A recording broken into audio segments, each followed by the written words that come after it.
That's what you call standing on business right there. Oh, makes contact, devastating shot. This dude is about to leave his feet. He is stunned. He is petrified. He's ragdolled him. Flapjack, pancake, it's a wrap. This dude wears a neck roll, guys. So this guy is about business on the field. When was the last time you seen a guy wear a neck roll? Midwest corn-fed type of offensive lineman that just is about his business. Oh my gosh. This dude, he looked like he got hit by a train. Getting crushed by a building is exactly what we're talking about right here. That is a pancake action, the best I've seen so far out of all these prospects. This guy is a ragdoller, a manhandler, a bully. More manhandling, more flapjack action, more short stacking. Let's check. Boom. That man has left his feet. I don't know if you can see it because he's in white and they're in the snow. Dude's feet is in the air. He looks like, Uncle Phil throwing Jazzy Jeff out of the building right now. Yo, it's your boy, Big Mike Raider, and we're here for day 30 of the 30 Days, 30 Prospects Season 3, the finale for this season, where today we're going to be talking about Teddye Buchanan out of Cal-Berkeley, formerly went to UC Davis for 3 years, home of the Aggies. Little special place in my heart. My son is going to UC Davis. I have to throw that in there just real quick, but that's beside the point. Anyway, he went to UC Davis for 3 years, was second team all Big Sky Conference, and then went over to Cal and became all ACC at the linebacker position. He does some special things on the field. He's looking at a 7th round pick, even UDFA. If he doesn't get picked up in the draft, the Raiders should be making calls right away to get this guy on board. I think he can make the squad. He has some special things to offer for the Las Vegas Raiders. But we'll get into the pros and cons, and then we're going to be talking about draft placement, and then we're going to do the film. But before we get into anything else, before I give you the whole spiel about like the thumb, hit the sub, I do want to talk about some of the honorable mentions from this 30 Days, 30 Prospects. My list changed every week, like every day. It was crazy. Like I had a list, and then I did some more film, and I was like, oh, I really like this guy. Dang, I gotta take this guy off. It was guys that was really especially in that later mid round type of deal. Guys, similar to like in the first round, Nick Emmanwari. Those are guys that I was looking at. I think he'd be a good fit. You're looking at, of course, Shedeur Sanders. That's somebody I didn't really put any quarterbacks in this one because I don't really love too many of the quarterbacks, but I do like Shedeur Sanders. Will Howard's another quarterback that I was looking at. Looking at guard from North Carolina, Willie Lampkin. I was looking at him as well.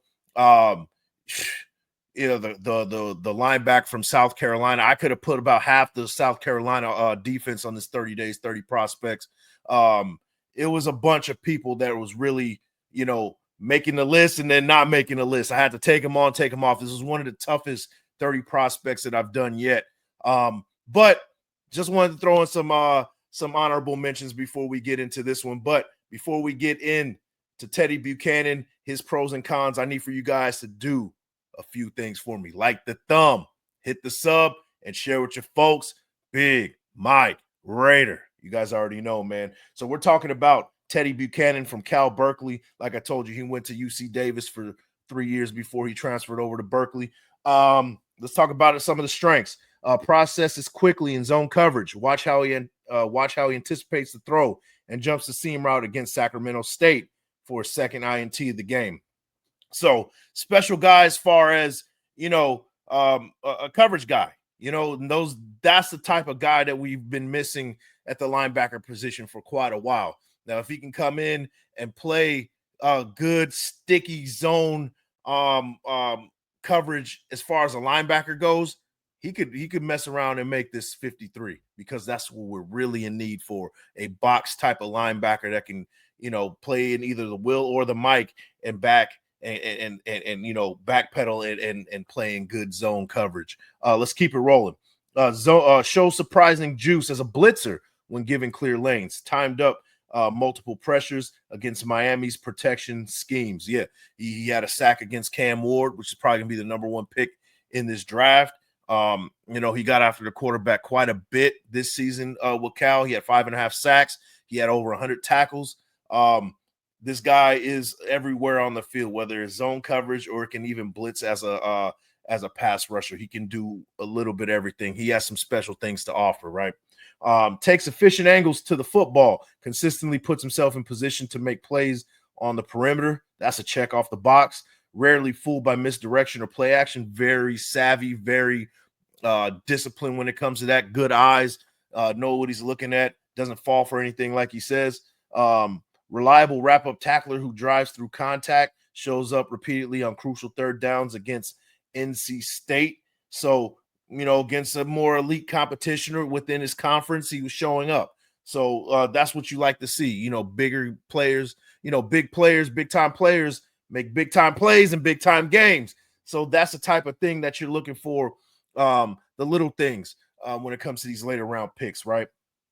Plays with good discipline against the run, maintains gap integrity, and doesn't often overrun his fits. Like I said, good fundamentals, good discipline when it comes to that, right? Natural feel for underneath covered zones, understands how to relate to multiple receivers in his area. Special teams experience and mentality, projects as an immediate 4-phase contributor. So, if things don't work out as him being a starter or getting in a good rotation as a linebacker, he can definitely make the squad as a guy who can get in there and get after special teams wise, right? And, if he does need some additional polishing, you can throw him on the practice squad, get him some additional polishing. He seems like that he's trending upwards as far as being a professional in this league, and you'll eventually see him on the field.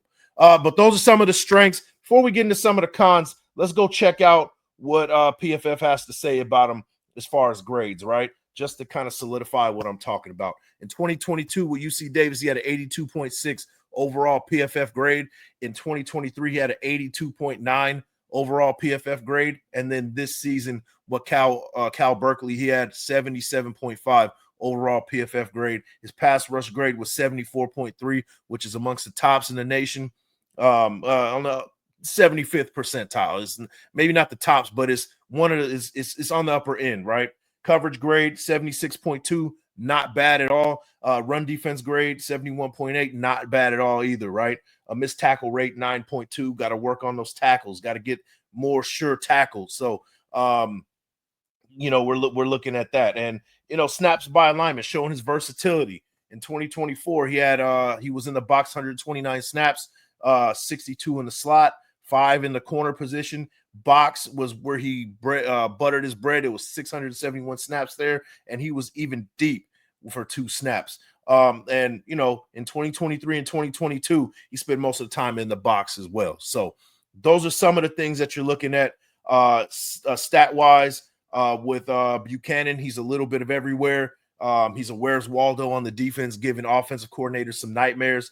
And his best game was against NC State, 87.5 PFF grade, and against Syracuse, 80.6 when the games mattered the most. So those are some of the stats. Let me know what you think about the stats, but let's talk about some of the weaknesses. Unfortunately, there are some weaknesses. Nobody's a perfect prospect. Let's get into it, right? Limited ability to stack and shed. Offensive linemen at Auburn and FSU consistently overwhelmed him at the point of attack. And at 6'2", 233, 235 pounds, something like that, you kind of want him to put a little bit more weight, a little bit more muscle to kind of take on those big offensive linemen, those big guys that are going to be trying to move you out of the way, basically. And he's going to have to get a little bit stronger if he wants to withstand some of the physicality in the NFL. So there's some work for him to do. Don't get me wrong. It's a 7th round pick for a reason, but he can do the work. I believe he can.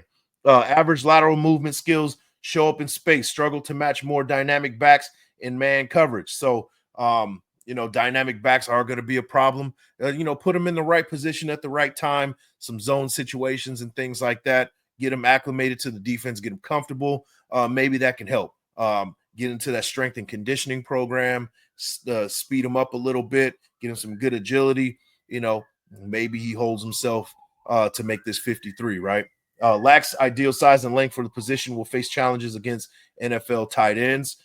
Takes the occasional false step in coverage. That wheel route against FSU exposed his diagnostic limitations and can get caught in the wash against power run schemes. Needs to improve block destruction technique. So, guys, long story short, this guy has a long way to go. He does have some work to do.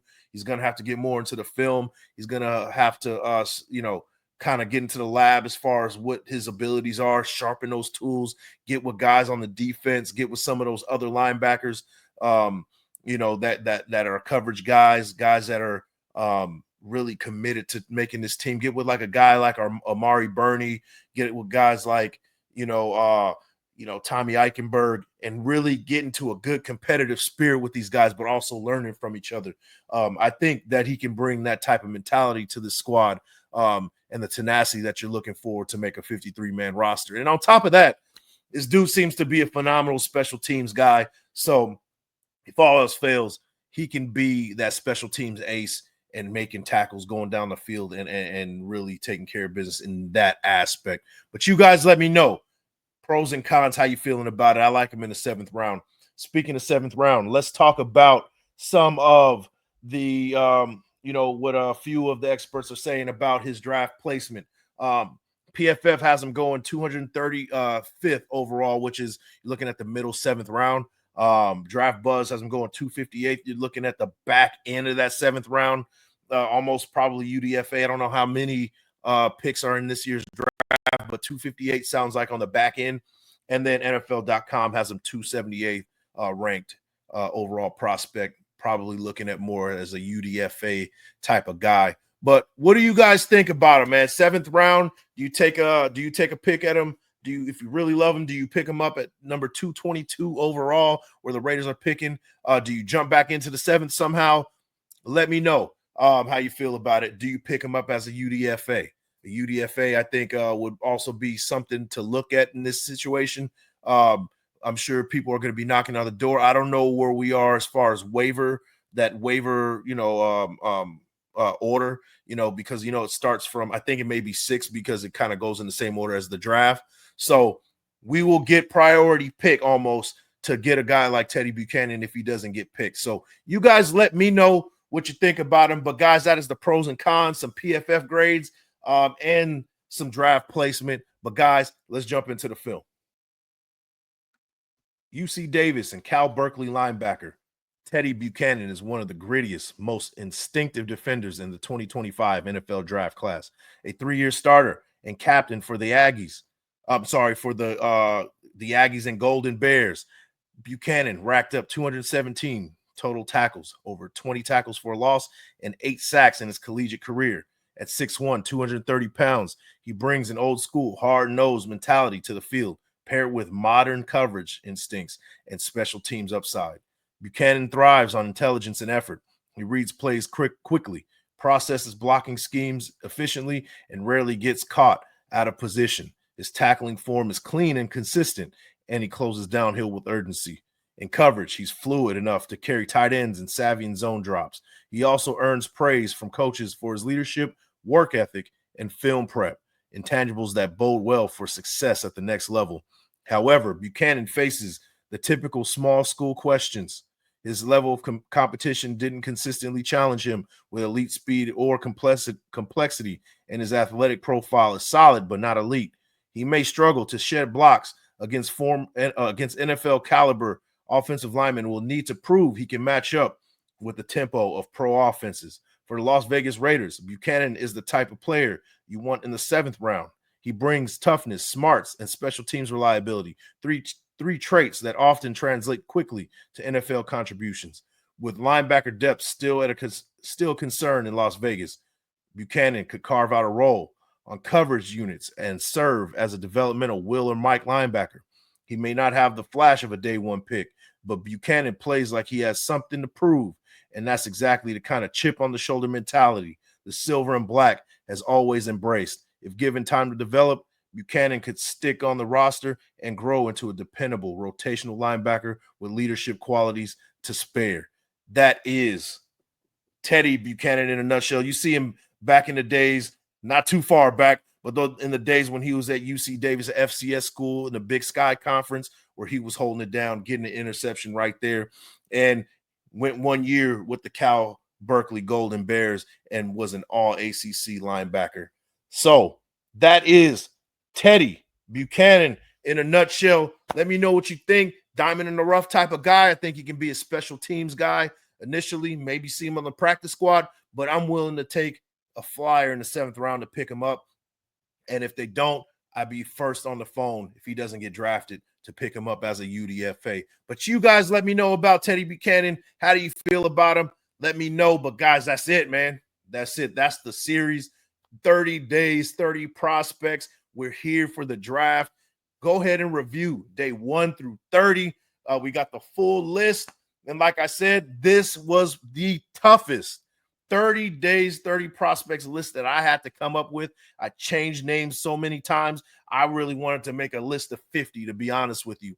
This draft class is really, really loaded, especially in those middle rounds. You know, I will be honest with you, there's not too much of the first round talent that you're looking for, but middle of the rounds, value in the 2nd, 3rd, 4th round is off the chart in this year's draft class. Guys, we got something special to look forward to for this year's draft with the Las Vegas Raiders. But guys, thank you so much for the support for the 30 days, 30 prospects. Hey, and I'm going to be here next year for this, man. You know, I was unsure if I was going to keep doing this, but I had a good time doing this. This was one of my most successful, most fulfilling 30 days, 30 prospects that I've done yet. So I promise you guys, God willing, that I'll be here next year for the 30 days, 30 prospects. But I'll see you guys on a live, or I'll catch you guys at the draft. All right. That's what you call standing on business right there. Oh, makes contact. Devastating shot. This dude is about to leave his feet. He is stunned. He is petrified. He ragdolled him. Flapjack, pancake, it's a wrap. This dude wears a neck roll, guys. So this guy is about business on the field. When was the last time you seen a guy wear a neck roll? Midwest corn-fed type of offensive lineman that just is about his business. Oh my gosh. This dude, he looks like he got hit by a train. Getting crushed by a building is exactly what we're talking about right here. That is a pancake action, the best I've seen so far out of all these prospects. This guy is a ragdoller, a manhandler, a bully. More manhandling, more flapjack action, more short stacking. Let's check over. Boom. That man has left his feet. I don't know if you can see it because he's in white and they're in the snow. Dude's feet is in the air. He looks like, you know, Uncle Phil's throwing Jazzy Jeff out of the building right now.